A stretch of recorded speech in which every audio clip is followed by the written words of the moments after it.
રાતના 8 વાગ્યા હતા અને અમારા પતિને ખાવાનું મન થયું કે ખજૂર પાક બનાવીએ. ચાલો તો અખરૂટ ફોલતા ફોલતા પાછો ખજૂર પાક બનાવવા હાલ્યા અમે. તો ફટાફટ અખરૂટને કાપીને ખજૂર પાકમાં નાખવાના હતા એટલે એની તૈયારી કરી નાખીને કાજુ બદામને મસ્ત કાપીને તૈયાર કરી જ નાખ્યા હતા. પછી ખજૂર તો મેં બપોરે જ ફોલીને રાખી દીધી હતી અને પછી અમે બધો સામાન લઈને પહોંચી ગયા ગેસ જોડે.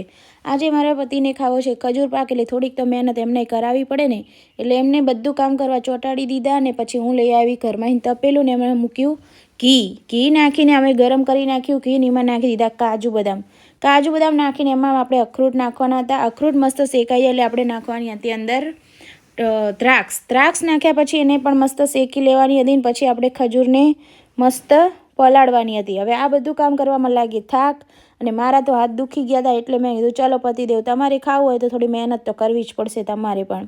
તો એમને ચોંટાડી દીધા ખજૂરને હલાવવા માટે ને એમને પછી મસ્ત ખજૂરને ચીપકાઈ દીધી અને ફાઇનલી અમારી ખજૂરને બધું કમ્પ્લીટ થઈ ગયું. ને પછી એમને આપી દીધું બધું મિક્સ કરવા. પછી અમે થાળી લાવ્યા અને એમાં ઠારી દીધો આ ખજૂર પાક.